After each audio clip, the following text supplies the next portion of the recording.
Everyone grab their seats. We're going to get rolling. We're already live. Oh, excellent. Well, I'll be more careful what I say. No, we're live right now. Welcome everyone to October 7th Early Childhood Education Committee meeting. Glad all of you are with us today. As part of the welcome, I'm not just going to call people's names, but since we have quorum, we have everyone here, but just to reorient how we're looking at this and knowing everyone's background, it's a somewhat newer iteration, so if everyone doesn't mind going through, indulge me for a second, introductions, just your name, what you're associated with or what you do, and if you want to share a fun fact, you can. That is going to be optional because I hate it when people make me do that. So we're going to start with Rachel. I am an introvert, and that means thinking about something personal on the spot means you probably will not get a fun fact about me. But maybe that's fun. But that's a fun fact in and of itself. It is, thank you. I'm Rachel Sawyer, Strategic Partnerships Director of County Staff. And I'm Adrian Sandler, retired pediatrician, and I'm perfectly well, just had COVID. That's a fun fact from 2 weeks ago, but I am over it, so that's why I'm very much. I'm Martin Moore, attorney and county commissioner, and my fun fact is that I've had a very boring day, which is exciting for me. So. Carol Steen, I currently work at Biltmore Farms, overseeing HR, IT, and security for the organization. And my fun fact is I've been in the community 16 years. I'm Sarah Kaborik. I'm a relatively new member of the committee, and I'm a early childhood education researcher. My name is Tim Love, Boca County Government, and one of our assistant county managers. I'm Deanna Lamont. I am not on the committee that I'm presenting today, so I get to sit at the grown-ups table. And I'm Pat Tuttle, and I am a retired educator from Warren Wilson College. I'm Beth Sherman. I am a former corporate slave and also worked with early childhood education with Ears and Acres as an assistant director, and I have 5 kids, the youngest being 18. Fun fact about me is chicken salad can take a year out of your life, just so you know. We are coming back. I think we have to. I know, right? Come back to that. Hey y'all, I'm Emily Nicholson. I am both here at a personal level and a professional level. I am the mother of 3 children, and also I represent an organization that covers the P, meaning early education, through the 20, meaning post-secondary education. And I guess a fun fact about me is I don't know, I like to sit and listen to the rain. I don't know, it's a fun thing for me. Okay, I'm Heather Zanzig. I work at Mayheck Family Health Center. I'm on faculty, and I also behavioral health provider, so I see my own patients, and I specialize in infant and young child mental health. So I know a lot of the people in the room and have been in a lot of these centers. I don't know. I guess from our conversation, I've been here since 1989. Fun fact, when I came for undergrad. Yeah. I'm Al Whitesides, retired bank and county commissioner. A fun fact, I was riding this weekend with my grandson, who's the youngest grandson, who's a sophomore in college. And I was complaining it was an elderly gentleman in front of me that I didn't like the way he was driving. You know? So I just said to Adrian, I said, wow, what are we going to do with these old farts? He said, be careful, Granddad.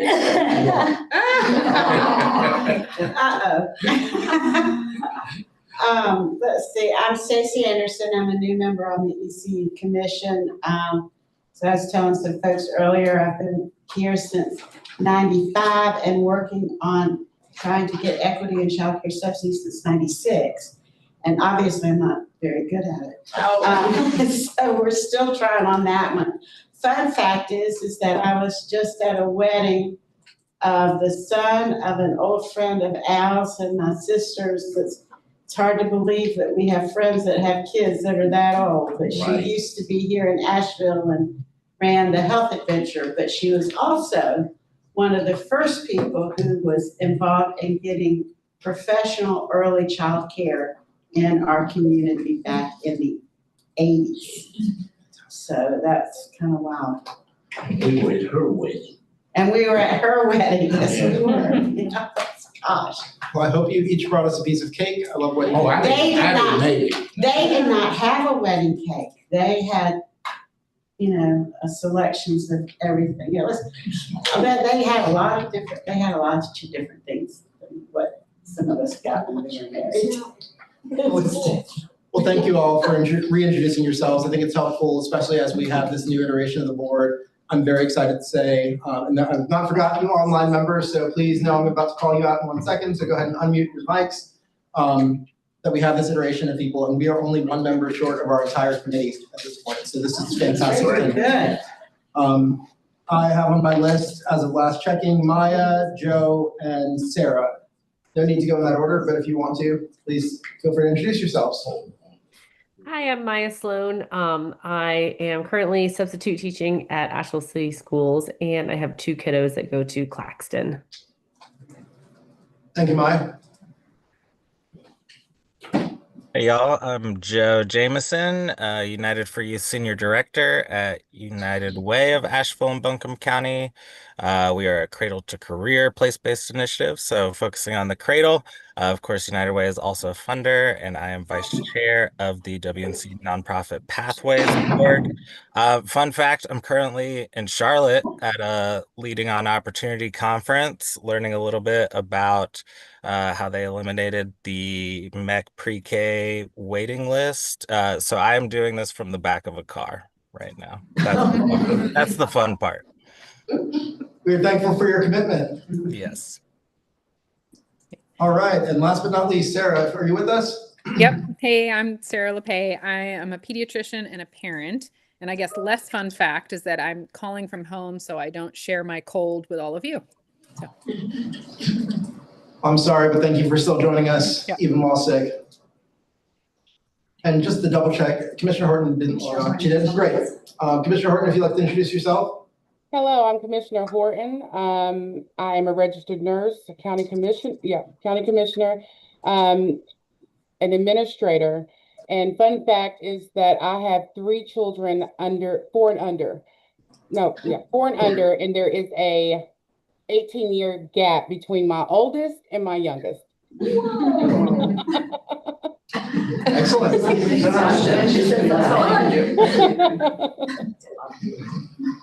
Fantastic. Well, we now have complete attendance. I think it has been the first time in a long time that we've had complete attendance here. So round of applause for ourselves on having a dedicated group of people. And Commissioner Whitesides and Commissioner Horton can speak to how rare that is for a committee. So thank y'all. Old business, we have none. It's great. Let's talk about the minutes. Has everyone had a chance to review the September 2nd minutes? If so, I will accept the motion to approve. So moved. I have a motion. I'll count that as a second. All in favor, say aye. Aye. Any opposed? Excellent.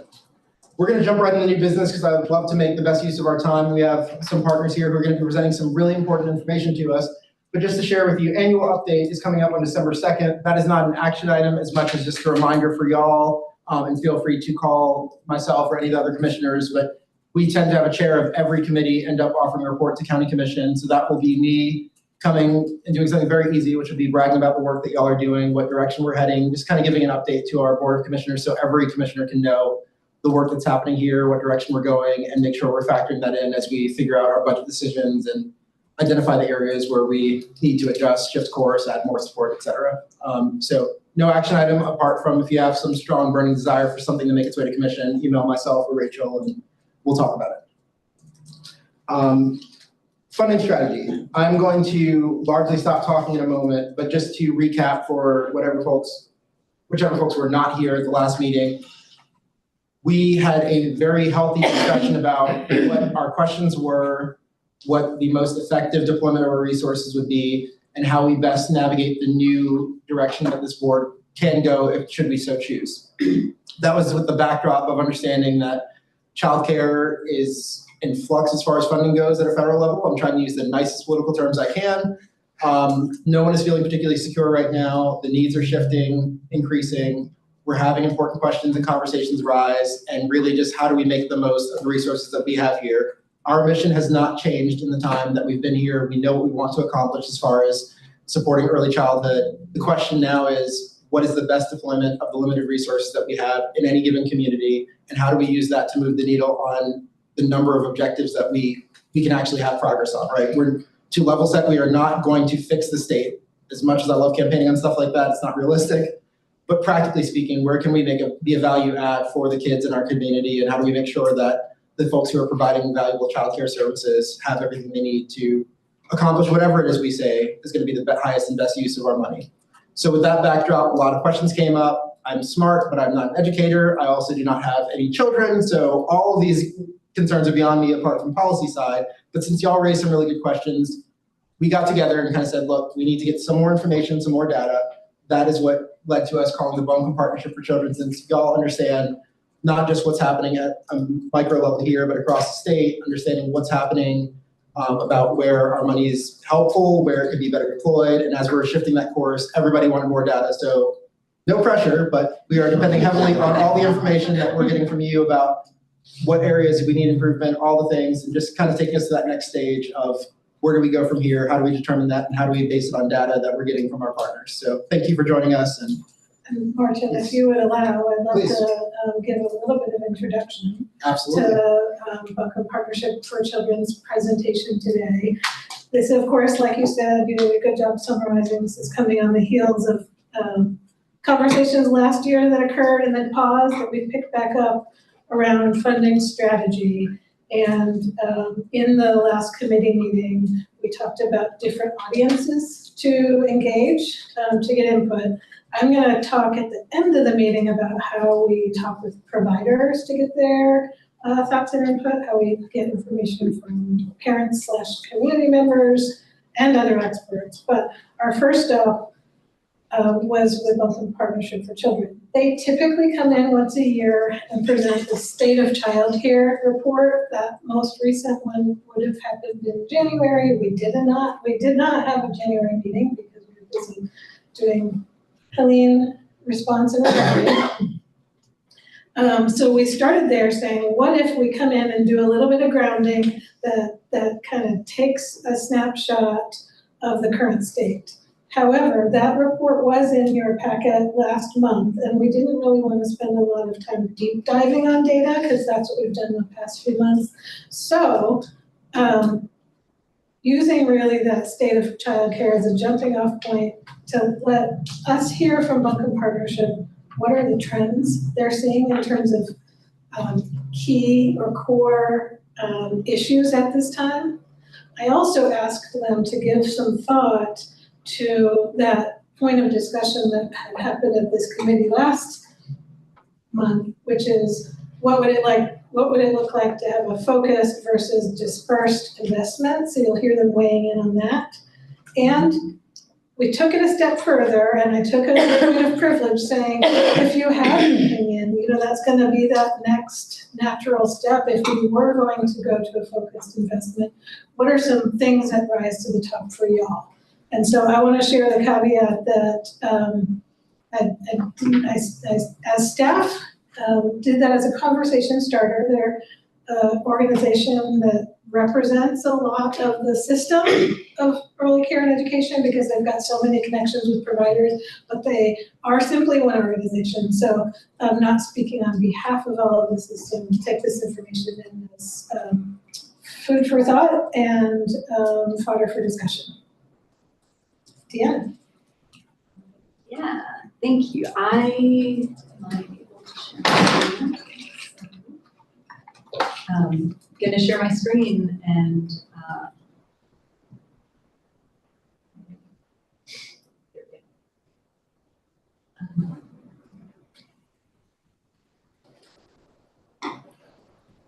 okay. So thank you everyone for inviting Buncombe Partnership for Children to come and speak to you. Like Rachel said, we usually do kind of a big data dump. And this time we're really focusing on a few key things that keep coming up in conversations that we're having with providers as well as people across the state. My name is Deanna Lamott. I've worked for Buncombe Partnership for Children for about 6 years. And I do just want to start by saying the presentation, I'm going to be giving the presentation today, but there were many staff members who were part of creating this. I have there are other staff members here as well who can answer questions.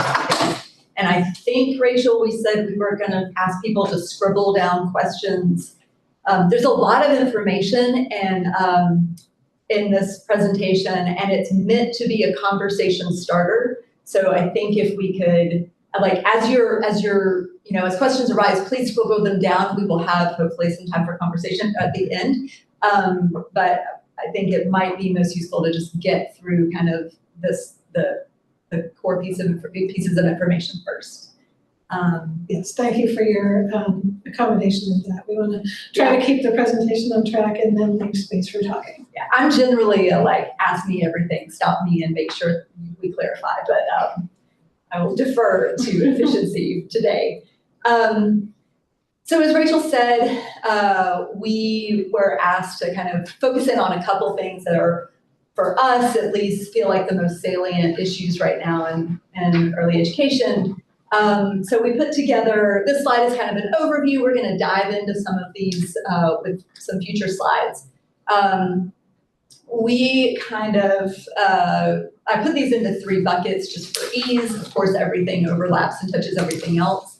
But thinking about what's really impacting the classroom right now in early education, everybody continues in Buncombe County to talk about teacher turnover and also director turnover this year, which has been kind of unexpected, the level of that. And then mental health, challenging behaviors in the classroom. Both of these issues were on the radar before COVID, but since COVID, both of these things have been really exacerbated.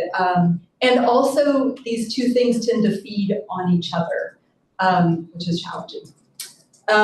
Looking at the financial side primarily, in the DCD stabilization grants, which the last payment was made in March of this year, has been massive. I will share those numbers with you in just a little bit. And then another thing we just want to make sure is really part of the open conversation is that there are some open slots right now for a variety of reasons, and we're going to go into a couple of those. And then looking at what's really impacting families, primarily a huge piece of it is just the continuing rising cost of care and the growing gap between the families who can access some kind of funded, publicly funded slots or care and the people who can actually afford to pay full tuition for preschool or for early education. We also are seeing a lot of reduced hours in the field, which is impacting families and really making families have to scramble to figure things out. And infant toddler slots continue, of course, as everybody in here has heard before, it's an issue. So we'll go into a little bit more detail in most of these. Unfortunately, and you hear this a lot in this conversation, there's not great, consistent, comparable data that is collected on a lot of things in early childhood because there's not one, simple system that where everything kind of feeds into. For turnover, the only really consistent source of data we have is from the wages program. It's sort of a very small subset of teachers. You can see in the slide that of 149 teachers in Buncombe County out of close to 1,000 in our community participate in this program. The other thing to know about this program is that it is a program specifically incentivizing teacher retention. So the numbers in this program are going to be a lot lower than in the broader field. But it's worth looking at the numbers and especially the trends in the wages program because even before COVID, I don't have all the years on here, but even before COVID, Buncombe County turnover among wages participants has been about 18 to 20% every year, whereas at the state average has been closer to 12 to 14% over many years. I can't answer exactly why that is, but that has been a really consistent trend. In this blue box, you'll see occasionally we get a statewide workforce study from early years, and they do a broader survey and looking at teacher retention, and they have found in the mid to high 30s is what the broader field looks like, and that was 2023, the most recent study. And the other thing I put on this slide, because I think it really speaks to the instability, at least in our local community right now, this was just our staff putting our heads together because there's no data anywhere around this, but we know our community and know our providers. And we counted 19 directors who have turned over this year. As a, normally, in a normal year, especially pre-COVID, that would have been 3 or 4. It feels really different this year. And again, a lot of different reasons, but there's a lot of instability. And Deanna, you only had 3 centers close. Yeah, and year. Jenny can speak more to Okay, the so- center closings after. But 19 left. Yeah, that's just director turnover within programs, existing programs, yes. So jumping into a little more detail about the mental health and behavioral health supports in programs. Again, we don't have great data, there's no office referral data from early childhood, but we do have 2 programs that serve children that fall into this in some ways. We are lucky to have the Sunshine Project in Buncombe County, which has been funded from Smart Start funds for several years, and also the last 2 years has gotten funding from this body. And you can see on this slide that their services have greatly increased in the last few years. This definitely reflects demand. It also reflects the additional capacity that they have had the last 2 years from that funding. And it also reflects a change in their model because they have started responding to requests to help with entire classrooms of children, not just individual children, teacher, family kind of work, because there are more and more entire classrooms or, multiple children coming really dysregulated and the whole classroom needs that extra support. The other just kind of number to look at is the lower table comes from our public school system, their early intervention services, and that number in Buncombe County has increased steadily the last several years. This is basically the IEPs. One thing to note though, you cannot get an IEP for a child just because they are dealing with mental health, trauma kinds of issues. There has to be really a developmental or physical delay for them to have that kind of support.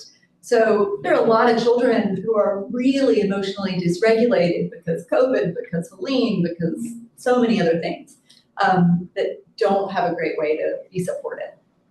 I'm just gonna keep on going. I'm so sorry. I just feel like I'm throwing so much information at you. Loss of DCD stabilization grants. The main takeaway here, I want you to look at the number, all payments.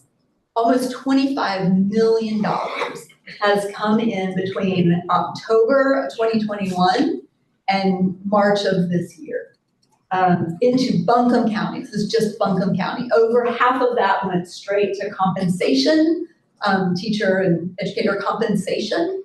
And that money is all gone now in our community. And we see programs really scrambling right now, trying to do things to fill those gaps in salaries, but also I think this is a lot of where the reduced hours are coming from, as programs are trying to figure out other ways to keep their teachers. That teacher lost the bonus that they've had for the last 3 years in their check, or other kind of perks like that at least the workday is a little bit shorter, that kind of thing. These numbers, just for the record, the slide says, this is only as of September of last year because DCD hasn't updated their dashboard. So it's actually more money than this. It's over $25 million that we have seen and is now gone.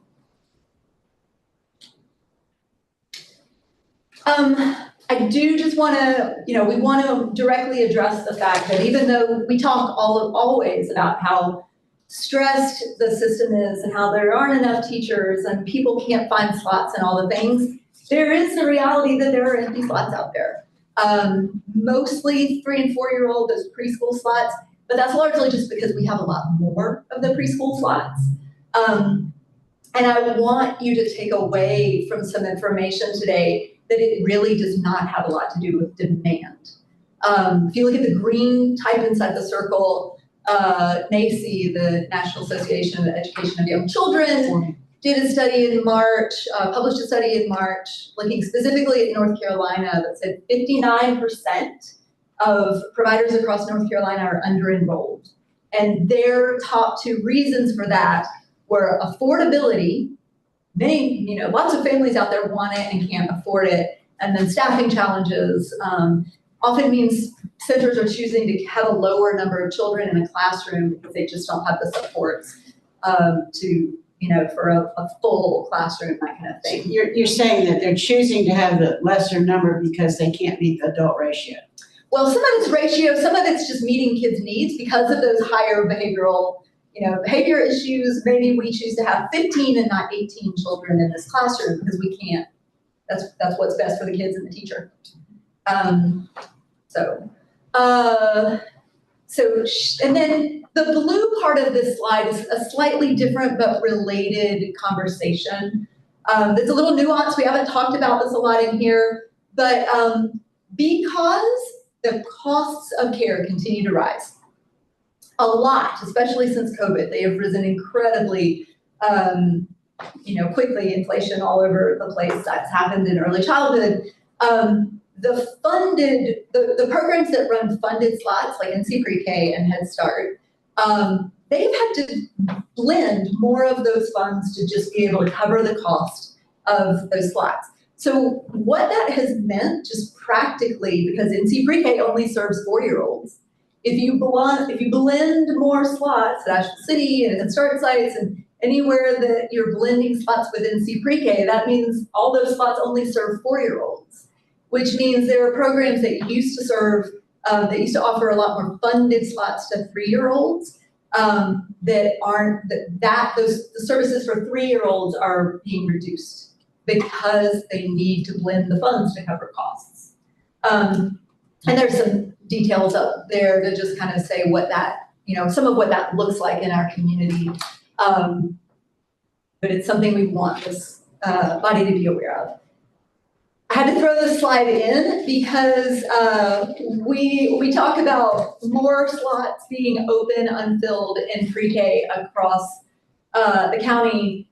NC Pre-K has been an exception to that, and I just have to say that that is because of the investments of first ARPA and then this body. When you actually cover the cost of care and address affordability issues for families, you can keep programs fully enrolled, and there are plenty of families out there who need it. So the other piece, an important piece of those empty slots is affordability. And this slide is busy, but we're looking at a family who makes the median income in Buncombe County for families with children under the age of 18. That's $69,500 roughly. If that family were, and this is a family with 2 young children under, not yet kindergarten age, if they were to pay for private tuition for those 2 young children, that would be 35% of their annual income, compared to 28% for housing, 20-ish for food and transportation. And this family with 2 young children is over income for subsidy. So they are, this family with the median income, this family is eligible for NC Pre-K for their 4-year-old for that 1 year. But this is what families in our community are dealing with. And another way to look at this same issue, this slide focuses on a family of 4, kind of looking at a family of 4's income. This is not a pretty slide because I am not a graphic artist, I apologize. But The blue boxes are our funded slots, right, that offer either free or subsidized reduced cost childcare. Family making $32,000-ish can access Head Start and Early Head Start. That's wonderful. It's a high quality program. A family making up to $64,500-ish can access those childcare subsidy vouchers. They still pay 10% of their income, but that is a huge help. A family up to close to $83,000 can access NC Pre-K, that's a big difference, and that helps a lot of families in that 4-year-old year. But if you look at the gap between like where the family we just talked about in the slide before, theoretically has until they could comfortably afford, that's a definition by our federal government that says childcare below 7% of your total income is affordable. That family would have to make $349,000 to afford full tuition for 2 children. I mean, we know that's not real, right? There are a lot of families paying that and make much less than $350,000 in our community. But that's the families in that gap are the families who are just choosing not to work, who are piecing childcare together with grandparents and neighbors and teenagers up in the afternoon. And, you know, we just need to acknowledge that. Okay, Bat, hold on. Take a breath. It's so much, I'm sorry, but I also want to leave time for conversation. I know, going back to the screen prior to this. So the Buncombe median family income of children under 18 years of age. That means you're right at the halfway mark, right? Median. Yes. So the other half are making, with children under 18, are making more than 70,000. Right? Presumably. We don't know though how many in that block have their children in childcare. I don't have numbers on that. I mean, I think we can. There's no way to really measure. Yeah. We know kind of the percentage of families, but, right. But yeah. And if you're making 70,000, you don't qualify for subsidy. That is correct. What number do you qualify? With a family of 4. The family of 4, what number do you qualify? It's like 64,500 with family of 4. Okay, all right.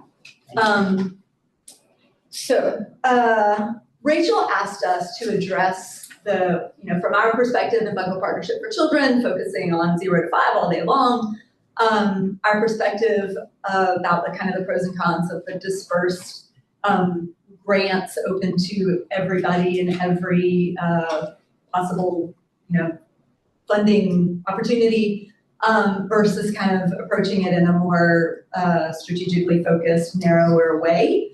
And so we put this together. I will say, the huge pro in the grant process that this organization or this group has been running since 2018 is just a huge flexibility and responsiveness. And I believe, and I think, anybody at Buncombe Partnership or anybody in the ECE world would say that's probably what has kept us from losing way more programs in the last 5 years than we would have otherwise. I'll repeat that, I'm sorry. Just the fact that this fund has been so flexible and able to meet the needs as they've arisen, that with all the curveballs that we have been thrown in the last few years, I think has really meant that our programs have stayed open where other communities have lost lots of childcare centers. Okay, gotcha, thank you. It's also just been super flexible, open to anyone, anybody serving early childhood ages could apply. That's all been really, really excellent for our community.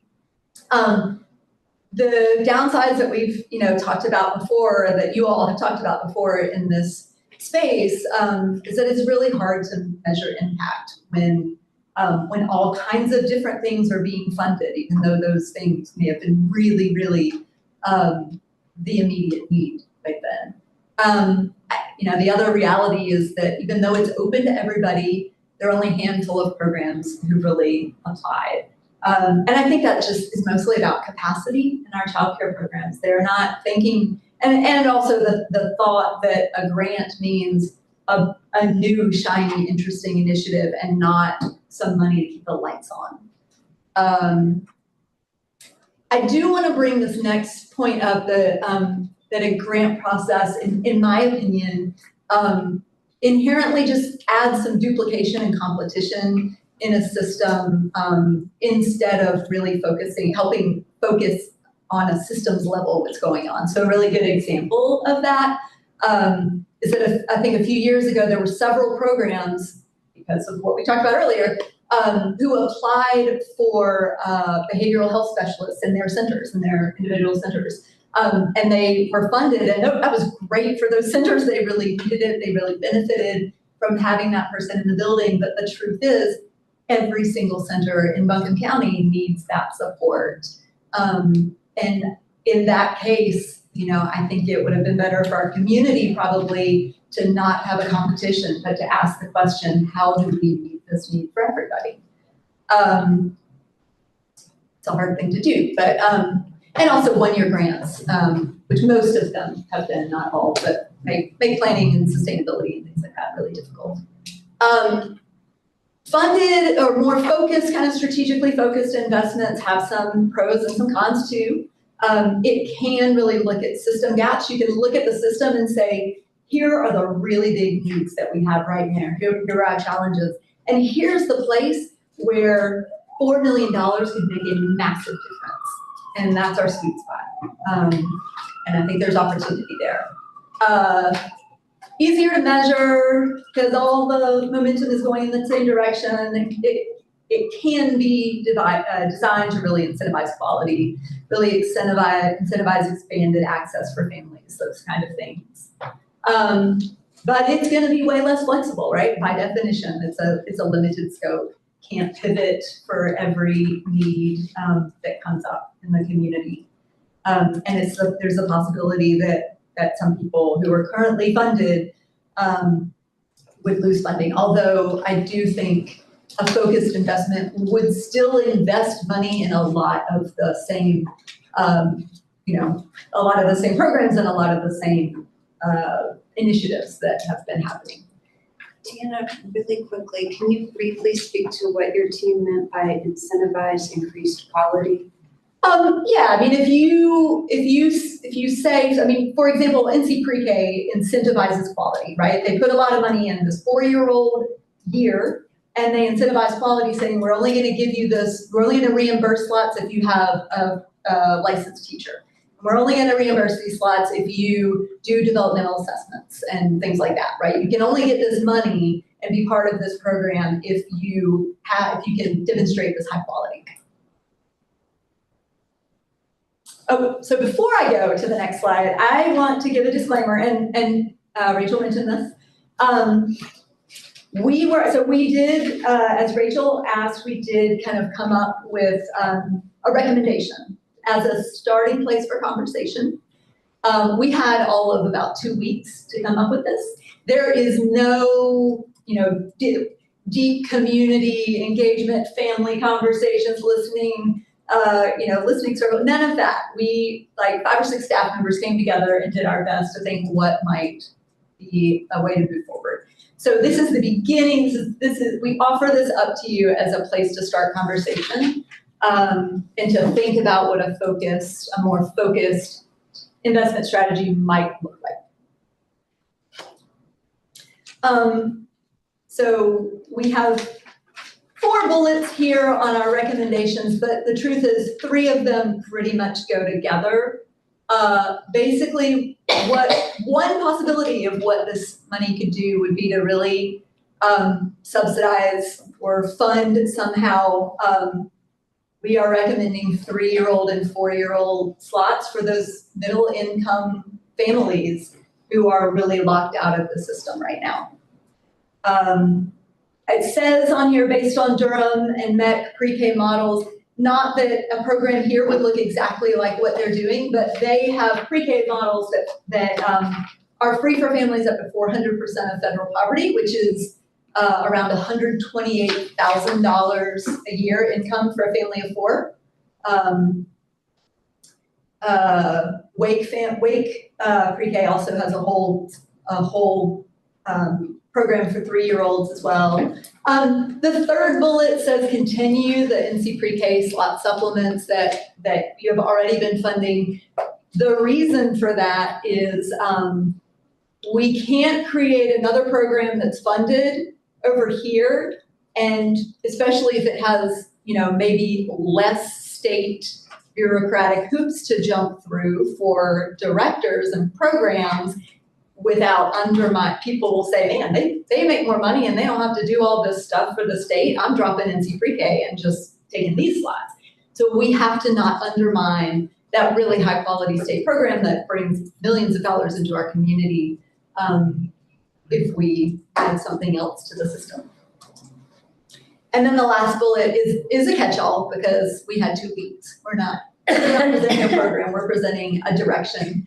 That some of this money would really have to focus on deepening our behavioral health supports and our workforce supports in a systematic looking at the whole county and how do we strengthen, because you can't do those top 3 bullets if you don't do that. So putting all the money in those top 3 bullets, as much as we would love to do it and create every new slot we possibly could, isn't the answer in itself. There's a slide. You have these slides. Potential impacts are exactly what you would think. I think it would really, this recommendation could really, we could not only improve kindergarten readiness, but really be able to measure and track that. Fill some vacant slots, increase teacher education, all of those good things. I want to spend just a second on this very last slide. This is the last one, I promise. What about our need for infant care? Because we talk about that all the time. And I know there are people in this room who are saying, like, why are they talking about 3- and 4-year-olds when we only have, 8% of our families can access infant care? And that's real. And we went back and forth as a staff on this a lot. But basically, there just aren't models out there in the United States for publicly funded infant care, for one thing, beyond subsidies. It's really hard to ensure continuity of care. We can put a lot of money into infants, but we can't really ensure if there are other holes all the way up that this infant that we've invested in will have access as a toddler, as a preschooler. So it makes more sense to kind of start at pre-K and work backwards for consistency for families. And the truth is, funding just doesn't go as far for infants. Infant care is a lot more expensive for a wide variety of reasons. It's not going to impact as many families. The blue language on here is really important too. Our experience, Buncombe Pre-K has had a relationship with the Biltmore company for this is our 3rd year. And they've been with like a little mini grant program, and Jenny can speak more to this in a second, but almost all of those grant proposals have been for basically capital improvements. In order to turn a preschool classroom into an infant classroom, you gotta add sinks, you may have to add a bathroom, you may have to have more like ingress, egress, something like that, like capital improvements to the building, which these funds can't address. So there's so much more to say, but I'm going to be quiet and hope for some good conversation. So I just want to thank you for inviting us to, people from the field to speak up in this space, and also to really honor the fact that in all of your questions and conversations, there's a desire to hear from providers and from families, and appreciate that. Thank you. Thank you very much. That was extremely informative. I will not say happy, but I know, informative. right? One day we're going to have good news. We're going to make it happen. So everyone's had a chance to hear that, process that. If you were reading through it the first time without the context, this was kind of sobering to the extent that there's a path forward. I don't think it's hitting any of the many things that us as do-gooders want to completely accomplish. We want to fix all the things, but I think honing down on where we can actually have an impact is a really important decision for us personally. We know that we are dealing with a different funding landscape across the board. Doesn't mean we're locked into these options. Tim, I'm going to cause you a little bit of anxiety. Maybe we reconsider how much we're investing at some point. That's a longer 10-year discussion. Great. Want to vote? Okay. I think now's the time that we can ask more questions if you have any while we have our partners here. And does this answer some of the questions from the last meeting? I know there was a ton of inquiry about these very topics, why certain things are or not happening in the open space especially. And I think you did it without like going into the hour-long presentation that could be of sharing with us the struggles of addressing that. Doesn't mean we don't tackle it, but let's be intentional about what we can actually do and what kind of investment that looks like. So have we thought about more of a 3-year plan and where we want this to look in 3 years and starting,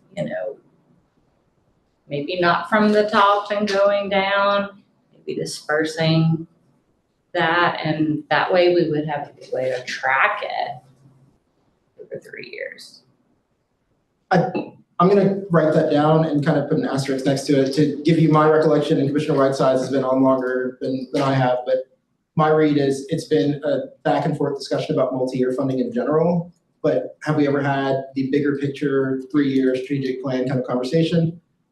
I'd have to defer to y'all on that one. I'm not sure that we ever had a clear 3-year plan of like, we're going to address the same priority every year for 3 years. I do not believe that's happened. But I think that was somewhat by design, if that's correct, Rachel, of just addressing. Maybe a goal of what we would like to see and it maybe being fluid over the 3 years to get to that goal. I think that's an idea for what we talk about right now. In the past, it has been discussion around slots being a priority, versus education being a priority, workforce development conversations, but we could hash out what our 3-year priorities would be in that same light. How would that affect you guys if it was more of a like us as a goal? Well, I know you were saying that people look at it as kind of a something to win, like a game. With the grant, would it be more of a long-term? I mean, I think there are a million ways to approach it. I just said that the 1-year funding is hard to do anything that's sustainable or to hire somebody when you know that you only have 1-year funding. So that's the challenge. I did not mean to say that it felt like a game to anybody, but just that there is competition built into it. Right. I think there are ways to manage that, lots of different ways, but yeah. Okay. And I'll take a crack at that from the staff perspective. Martin, you did a good job answering it. When I think about multi-year, it makes me go, my mind go in a few directions. Have we done multi-year grants? Some, but it's been very hard to prioritize getting through the annual grant and have enough time within the funding cycle to get to multi-year awards. Additionally, we had a because our funding isn't guaranteed year to year. Right, it would have to be. We had a spin-off subgroup. I'm looking around to try and remember who was at the table to try to create a multi-year funding strategy. And there were so many outside unknown factors that we were watching that could have potential impact that this committee did not end up making a recommendation because maybe COVID times when we were doing that. But then my mind also went to if the committee is staying the course, that's one thing. If the committee is considering a shift, having a multi-year approach to implementing a shift could be something to keep in mind, and doing a multi-year plan would be really sensible. That is one of the things that some of our other committees, like affordable housing that meets at the same time as this, Housing and childcare, not the same, because once you build the unit, there's a different funding model for a housing unit than there is a childcare slot, but they have community-wide goals that they've set for housing development. We could do something similar here. And I think we've reached a point when we started, we were looking at what we can do to increase slots. That's why the commissioners tackled it, because we were hearing from a lot of constituents. But now we've reached the point is we're gonna have to make some decisions from the commission level, and we'll need input from you, is going forward, we've got to change what we're doing. But one of the big problems we have with that, we're talking about more funding. But right on top of Helene and what we're going through now, that's it. But that's really gonna be the challenge, I think, going forward, is to decide on where we are going to put our funds into early, into child care. Because unfortunately, we don't have just unlimited funds. But we wanna make sure that we get the biggest bang for our buck, for the community and help kids.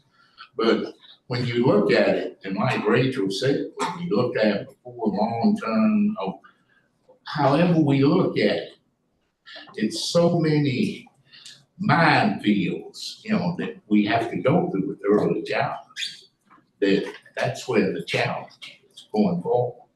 But on the commission, I think we have the people who are committed to do it, but our problem at this point is what's gonna be, I'll be honest with you, the biggest bang for our buck in helping, pre-K.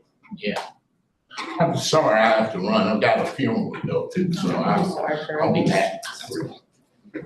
Thank you, Ms. Schwartz. Stacey? So 2 things. You opened up with the fact that we don't have data. And that is probably, from my perspective, I like to deal with, fact-based decision-making. And this has been a problem since I've been involved with early child care. Can we not figure out a way for you guys, for us to pay you guys to get us the data that we want, that you're a contractor for us to get to survey the full community of childcare, to get the kind of data we need to have in order to make a more informed decision. Because some of this, we are lucky enough that we have some people who are out in the field, who have been out in the field for God knows how many decades, and know some of it, but not all of it. I'm going to defer to my colleague Jenny on this. That would be great, and there are some real challenges. Yeah, and just quickly, if you would be specific about what you see as the biggest missing data. I know that demand data was one Carol and others were talking about last time, so that we can figure out, just to put a finer point on it. I'm Jenny Bile, Director of Child Care Resources at the Partnership. I think the answer is yes, depending on what you're looking for, right? If we're looking for gaps in the data of teachers, directors, children being served in licensed and unlicensed care, absolutely yes, we can fill in those gaps because we have most of that, but there are some gaps, absolutely. The place that would be an undertaking, I'm honestly not sure beyond just surveying how to attack, is what we keep coming to of what is the actual demand, right? Because families that are, again, a slide with, well, this family would be filling in with bits and pieces, right? They would have grandma in the morning and the teenager in the afternoon and maybe a part day preschool. They may not be on waiting lists because they're gonna say, well, I worked in the system and didn't put myself on waiting lists because my family couldn't afford it because I was in that gap, right? And so those are the families that we're not capturing because they're not engaged in general with, even if they're not in a part day preschool or they're not coming to something like Play and Learn or library play groups because their parents are working, right? Those are the families that it's very hard to figure out exactly what it looks like in Buncombe County. What we can do though is look in other communities that have added things like Mecklenburg, like Met Pre-K during pre-K, and say, all right, what, after they put in additional funding for slots or what have you, after they gave, after other programs were available, how many people came out of the woodwork and took advantage of those? And draw some conclusions that way. But I'm afraid that the things we most like to know, unless we can follow the census people around and knock on the doors, it's just really hard for anybody to figure out demand. Well, then maybe what we should do is do a biennial or triennial survey where we are, which is more expensive, I know, but we are measuring the full community of Buncombe County, and only do it every 2 or 3 years. That still gives you something. Because I know, and just the people I know, and I don't know that many people with children, how many do have childcare and who don't, and who are struggling to make it work somehow. Joe online. So Joe has a question. Sorry, Joe, I'm not trying to neglect you online, just wasn't looking up. That's okay. This time, Martin. Next time, this is your one freebie. So I think, a couple things. One, to the question at hand, I support a more systems infrastructure-based approach. Sort of this being a funding arm of the county government, that feels like a really important role for this fund to play. I think it's also important to note that this fund is not even near the entire scope of the funding landscape of early education in our community. It's such a mix of private pay, of state pay, of federal pay, of potential other funders in the community too. And so I would just encourage us to think of ourselves as part of that ecosystem and not the sort of entirety of it as we're navigating this question. And so I think, I got to learn a little bit about the MEC Pre-K program just this morning. I had to leave, so I didn't get the in-depth. So now it's incumbent on you, Deanna. And I'm just curious if you could maybe help speak a little bit to sort of like what are the other items needed behind that, or the other work? Like, it's not just sort of dollars invested. There are also like program standards that get set alongside of it, which would be above and beyond the scope of like a fund committee, which this is. And so if you could just speak to sort of what that would encompass, I think that would help paint a broader picture. Yeah, thanks for that, Joe.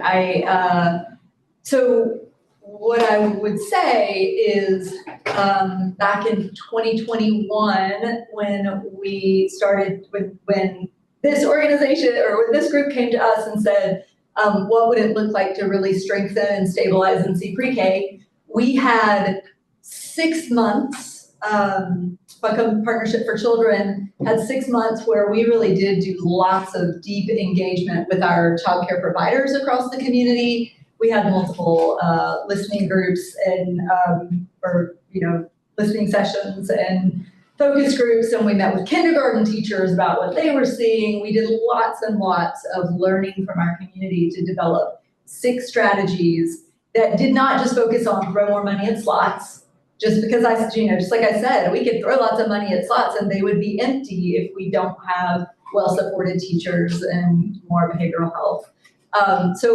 Number one, I think we need to do that kind of process. We can't make a decision about the details of what something looks like, but we would need to really talk about, some of what I mentioned before, like, does this program require licensed teachers, for example, like NC Pre-K does and like Met Pre-K does? I had a meeting with the director of Met Pre-K last Monday, actually, and she said they're having no staffing issues. And Stacy and I almost fell on the floor, but they have Stacy Bailey. Stacy Bailey, not you, yes. But I'm one of two. But the thing about Met is they have lots of four-year institutions, and they have lots of they have a They have some private money that is heavily invested in early education, mostly in workforce. Their private money doesn't go to slots and stuff like that, but they have a lot of support for their workforce. And they have lots of institutions that can graduate four-year early ed degrees. We do not have that, and we have a real problem finding licensed, BK licensed teachers. So that may have to look different in our community, maybe a four-year degree, but not a teacher license or something like that. You know, all those things would have to be decided. But yeah, that there would need to be support for teachers. The more, requirements that we put on a teacher or classroom, assessments, teacher education requirements, things like that, probably the more supports you have to offer, some coaching, things like that for that. So and MEC has $23 million just going to their program. A different pot of money supporting NC Pre-K to get NC Pre-K up to the same reimbursement rate. That doesn't even come out of their budget. So they have a different level of funding, but they do have really excellent behavioral health. They have, I think, a team of 5 behavioral health supports just for those pre-K classrooms, things like that. So it's a system. And their median income is higher, and they have more affordable housing. Yeah. Does the MEC pre-K program have pay parity with kindergarten teachers? Yes, it does. It does. I had to think about it. Because Wake doesn't in all areas, but MEC does. So with the including the local supplement too, not just the state. I think Wake, the last I heard, this may have changed, but I think Wake meets the state level K-12, but not the local supplement. So a few takeaways. One, Tim, just find us $23 million in our budget. Easy answer. Yeah, could you do that? 2, realistically, I'm seeing kind of the same conversation that we've had before kind of slip back in, right? Like what it comes down to priority. What is going to be that thing that we focus on? I think we made headway to the extent that we're honing in on what data we want, just so I walk away with at least one action item about what we can do. Is it the demand data that we're trying to get approximate as best we can? Rachel and I have already spoken about this, not to add more homework to your plate. Actually, I want to pivot to that if you would not mind, Please. the community engagement side. I do want to just share an observation. I appreciate that Deanna bringing up when the sort of this focused initiative launched. We did that with ARPA funding, with American Rescue Plan Act funding, so it was paid for the first 2 years out of another funding source, and then based on the results of that, the community decided to fold it into this fund. So what we have now is a little bit of a hybrid with mixed investments plus one sort of big system style investment with the NC Pre-K enhancement or / expansion project. And it really was, back then, I'm trying to sort of think about which committee members Angela might remember. There was a question on the floor from the committee, like, what would it look like to do universal pre-K in Buncombe County? Could we do that? We were like, studying data, looking at models, thinking, okay, well, let's see which communities are doing this around the country, which communities are doing it in North Carolina. And the subcommittee ultimately decided there's so much momentum and movement in the field.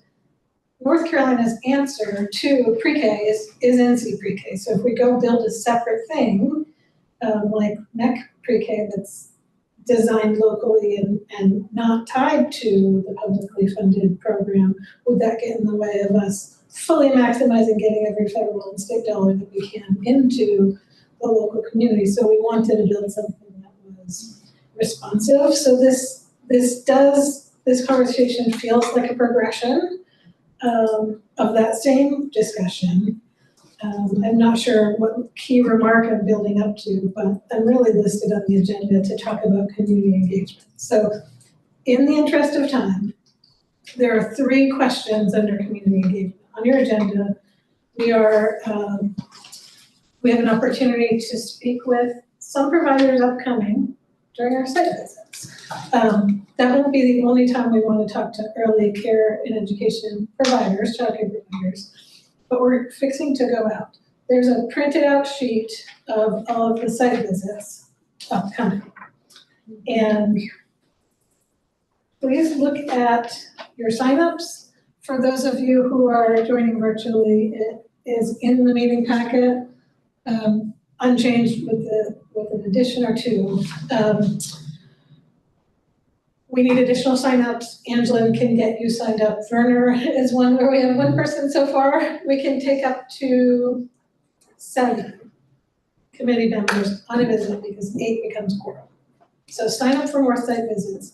But my question to you is, would it make sense to treat this as kind of a listening tour? Is there 1 or 2 or 3 key questions that the ambassadors could bring with them to those site visits while in discussion, while learning about the programming that happens there? Ask and listen to response on a question of this topic. If so, what might a question be? I'd like to hear about behavioral supports at every center. Like, what does that look like? Got it? I think that's critical. Tell you what, let's just do it, just kind of like shout it out as you got it, so we can amass probably more questions than you need, but let's just get free flow of ideas so we can go to the core of what we're all looking for. Because I imagine there's going to be a Q&A at every site anyway, and our partners, some of which are here, are more than happy to answer. I've captured behavioral supports. I would add to that what demand they're hearing, even if it's ethereal. I know sometimes we have our county surveys, but they have like 4 options to pick from, and there might be some missing discussion there. I saw a little bit of, I hate this term, but the missing middle conversation that you highlighted in the income disparity. So I wonder what specific challenges come up from that. So Short-term, long-term challenges. If we don't already have information on their funding mix, that might be important if we're thinking about what requirements they're trying to meet or what shortfall they might be experiencing in the current climate. But we might already have that through their application. I'm just going to capture all the ideas as they come, because we're going to be talking with them in lots of other ways, and this won't be the only bite at the apple. So I'd be interested in hearing what their teachers feel like they need.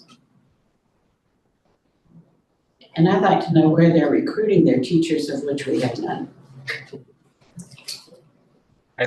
I think these questions are good. I worry, like, because we have a proposal on the table of like, do we shift to a more systemic approach to funding, or do we continue the programmatic approach? Like, the question should not bury the lead, in my opinion, and sort of how would that impact your ability to operate?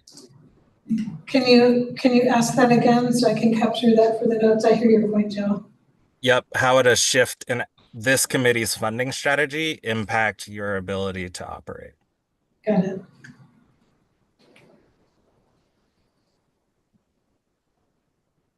I'm interested to know whether the program see this support as really just supporting their operations as opposed to a stimulus towards program development or quality improvement.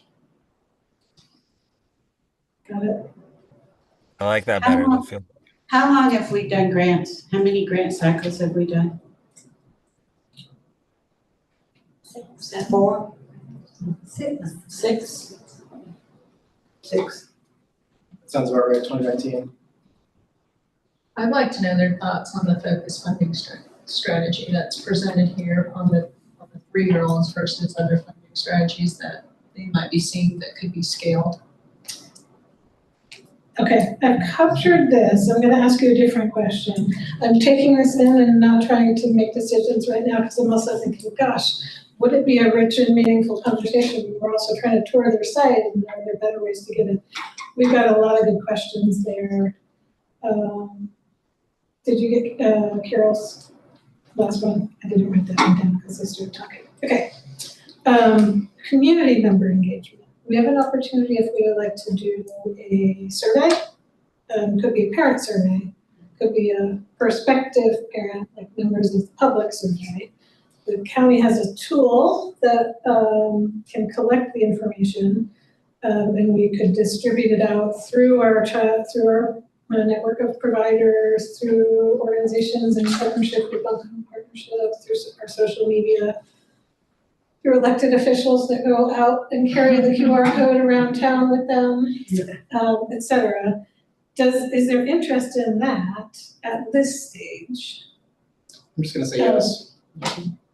And if so, what kinds of things come to mind in the brainstorm popcorn style question?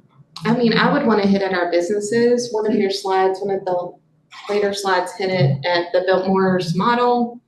And is there potential for scaling that to a degree? And I think that would require some business input on what that could look like, because I am really intrigued by that potential.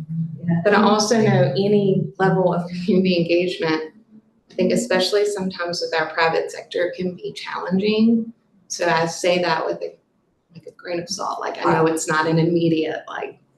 I think the chamber could be really supportive. Our partners at Biltmore are actually really, they're willing to, like, Spread the word. Spread the word, talk about their experience and. So potentially a business survey separate from the sort of parent community member survey.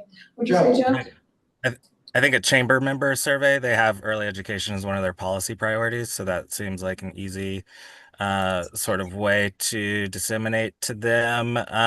And I just want to name like the other early ed providers in the community or related entities that are not on our list of like site visitees, because that's a whole large group of folks. I was trying to figure out how to politely say that. These programs on your list are phenomenal and also represent the most well-resourced programs in the community, right?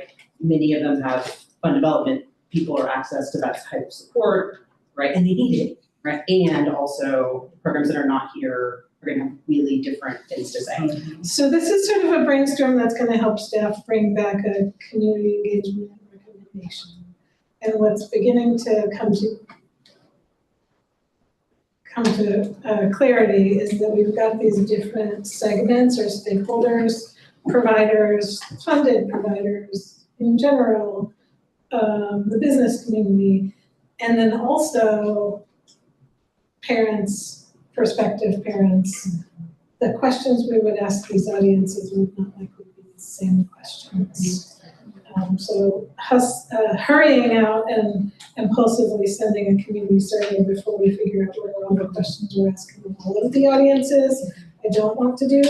I wonder if it's something we could bring back at the November meeting for discussion and response. Or Rachel, I would, be intrigued by the potential of us all responding between now and that meeting, maybe in a very simple survey questionnaire of like, if you split up the questions, what would you ask our business community? What would you ask our parents? What would you ask? And I'll double click on that thought of providers outside of this. I hadn't even thought of that. Thanks, Joe, as well, because as a mom, I was definitely one of those as well, and navigating part-time care here, and your 7 to 3 is here, and and they are not on this list. Survey by the survey, would you all be in? I just got one of those recently. It made me a little nauseous. I do want to lift up too, Deanna and team said like there was an engagement process that happened. I know our community's gone through a lot since that occurred, but it might be helpful to look at that too, to know sort of like what do we already know or are likely to hear again, because the community has survey fatigue, honestly, especially after like folks keep getting asked how we want to rebuild. And so I think just being really intentional and not asking duplicative questions, but really getting to what we're trying to get after would be the most useful. Just to make sure I get you both. Commissioner Horton, Maya, do either of y'all have any thoughts? I don't want to cut you out because we're doing the Zoom thing. Got a thumbs up from both of you. All right, awesome. So let's go ahead and take away the option. We'll go ahead and say you all have homework to do. And now I get to feel like an educator. Please send your feedback. This is really important. I think you can see this time is best spent having the conversation as opposed to kind of like popcorning the ideas. So it doesn't, we have a long time between now and the October 4th meeting, but if you can send those ideas for questions to Angela will prompt you with something to reply to, without framing your questions. The last thing on the community engagement is, we had talked last time about bringing additional experts, starting with Buncombe Partnership for Children and additional expert voices. Somebody had mentioned Samantha Cole, who works with Department of Commerce, would be great. I took the initiative of reaching out to her and a group of other folks to say, an invitation and save the date, given that we would come to this meeting, and if the committee is good with it, I would contact them back and lock it in. Here's who's on the lineup for potentials. A representative from North Carolina DCDEE, their current director, Candace Witherspoon. I mentioned Samantha Cole from Department of Commerce. She's the Child Care Business Liaison. Greg Borum, who is the director of the WNC Early Child Coalition. There's an invite out, but nothing locked in for NC Child. Philip, who directs Buncombe County's Health and Human Services, which is where the Child Care Subsidy Program works out of. And then also invited another exec who's in the room, Amy Berry from Buncombe Partnership for Children, from the perspective of the different groups that she sits on. If we want to do this, I just need sort of an affirmation from the committee and some key questions that we're asking experts in the field so I can prep them for our meaningful, probably not presentations, but a panel discussion. I see general kind of head nodding that heading in that direction would be helpful. I also hear that we're honing in on kind of a model.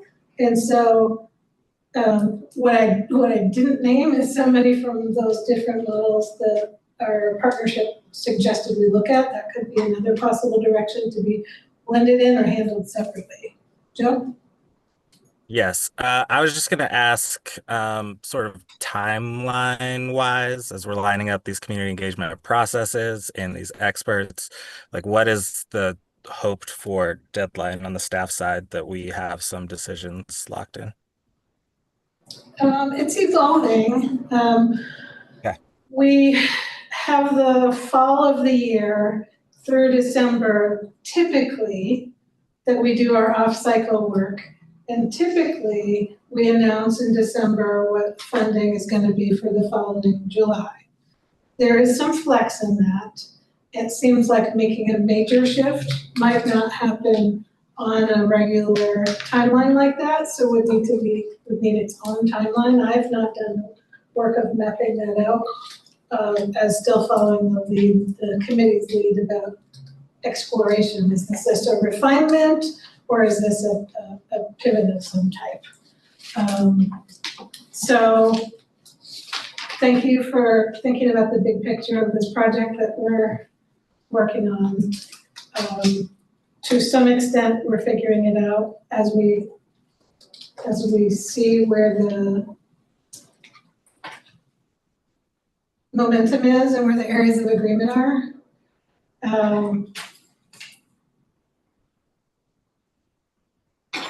Key questions that you would like me to ask Candace and Samantha and Greg to be thinking about as they prep to come in and see us at our next meeting. I'm going to ask y'all to popcorn really quickly because we are running up on our time and I have one statutory obligation before we finish. I think the Especially challenges first. compared, Go ahead. challenges between pre-COVID, maybe even pre-pandemic, because that pandemic and Helene all kind of clomped in there. They never got back up under their feet again when Helene hit. So pre-COVID to now, what are the challenges? Because I imagine I know they have changed. Mm-hmm. And so we're dealing, and that's why I was asking how many grant cycles we've had. What we were thinking were needed 3 grant cycles ago may not be valid. Yeah. I'd tack on to that regional challenges, depending on who the folks are. Having Amy Berry and Greg Borum especially have that broader view of other communities around us. It's not as black and white as Buncombe County. We're going to miss a lot of people who live in Henderson County and then work here and vice versa. So. And to tack onto that, I was thinking any pending state level legislation or administrative policy that may impact some of these programs, like NC Pre-K. That's a good one. Those are good to get us started with. I'll get them booked and get them going with some thoughts to get started with. We'll do a survey about the surveys so you can weigh in more on that. And then we will be back in November with that panel. This is our new room, I think, for our meetings because of a shift in where the Board of Commissioners, the timing and location of their briefings. So we will set it up and make it work for a panel next month. Sounds good. Deanna, you mentioned an NAUIC report. Can you send that out to us at the beginning of your talk? Excellent. I'll get it to Rachel. Yeah. Thank you all for this. This is exactly where the work happens. I know it's sometimes frustrating not to have a clear bullet point of we're going to do this tomorrow, get it done. Rachel, you're now banned from saying surveys on surveys. That just sounds so government. It doesn't work for me. But this is really where the work happens. So thank you for your engagement both in and out of this room, and look forward to the next meeting. We do have a public comment phase. If you have not signed up, you're welcome to. Please know we only have 5 minutes, so it's probably only going to be you, Brian. I didn't see the sign up, but I do that. Great. Well, Brian, I'm going to hold you tight to those 3 minutes then. Please do. First of all, commissioners, committee members, staff, and community partners, thank you for the opportunity to speak for today. I'm Brian Repass. I work for Community Action Opportunities Head Start. One Head Start, our fundamental philosophy that we've had for many, many years is to serve children and families with the highest needs first. We do that by prioritizing children and families. We look at income, age, child development issues, family challenges, for example, families living with domestic violence or substance abuse. Our current Head Start waiting list is 273. 110 of those are income eligible families for Head Start. Out of that 110, 97, 88% are living under $15,000 a year. The presentation notes that Head Start enrollment drops from 478 during the pandemic to 361 today. It's a loss of 117 slots. The reason for that is that our required teacher salary increases and specifically local funding decisions from the partnership and from the committee. At this point, not from our federal dollars. When I hear the presentation say some current grantees would lose operational funding, what I hear is a recommendation to shift funding from those living on lower incomes to those living on middle incomes. I was fortunate enough many years ago to hear Bernie Sanders address the proverb, a rising tide lifts all boats. But he goes further and asks, what happens when you're not in the boat? What happens to those families that aren't in the boat? And I take that a step further. If you have families that know how to swim, or families that are treading water, I certainly would encourage the committee to consider prioritizing the families that don't know how to swim. And so as you're searching for questions for the community in surveys and surveys of surveys, certainly consider asking that, what families would want and what your constituents and committee members and residents would want. So thank you. Thank you, Brian. Appreciate that. Amy. Thanks.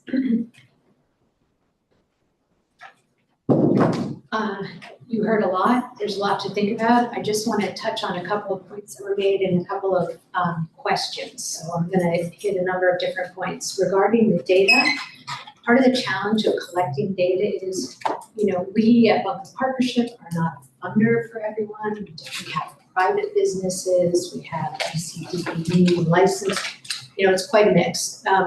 That being said, we do capture a lot of data, and as the NC Pre-K contract administrator, have in-depth relationships with 8 of the biggest providers in the community. And then the work that we're doing, providing professional development and coaching to many, many, many providers. So I think the demand piece is really going to be a challenge beyond what we shared, because families do the right thing and they get on every wait list. right? So there's huge duplication on wait lists. And that, that's an inherent challenge, and every community says that. And then when there is no longer a wait list for subsidy, like funds are frozen, so they're not taking a wait list, then, you know, how do we reach those people that don't have childcare, but they qualify for a voucher if there's no wait list data being kept there? So I'm not saying no, we can't do all that, but just, yeah, there's some pieces there. And then in terms of multi-year funding, I think what, hopefully, one of the biggest points you heard is that it's about teachers. Like, kind of everything is about teachers. If you want quality childcare, you have to have teachers who are well prepared and well paid.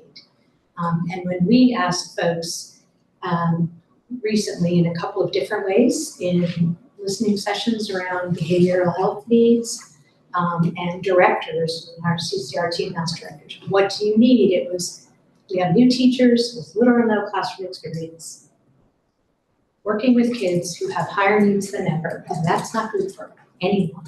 And it also exacerbates turnover. I had no idea I was doing this, and I don't have the skills to do it. I'm out. And our teachers who are excellent teachers who have said, yeah, I just can't do this anymore. So 1-year funding doesn't get you a well-prepared, stable workforce. And we can't focus on quality if we don't have those teachers. And there are 2 reports that I think might be helpful to this group, although I think Rachel had shared maybe in the past. The most recent task force report, the governor's task force on early childhood, I think maybe you got that. The next one comes out in December, and Samantha Cole staffs that. She's speaking tomorrow at the Economic and Development Summit as a panel member specifically on this topic. She's a great person to be with. And our commitment to continuing to focus on infant and toddlers care will not go away. We're going to work with the Biltmore Company and Samantha on that very same thing. There aren't a lot of businesses who have a philanthropy arm who can put money in, but there are some other businesses that we could work with. So creating 60 slots in 2 years was big. Okay, thanks. Thank you. Excellent. Well, I would love to stick around, but we have to have a meeting at 3 o'clock as well. But I will be calling on all of you for more feedback. Thank you. Our next meeting is November 4th, same time, same place. Thank you all for being here. Can I get a motion to adjourn, please? We are adjourned.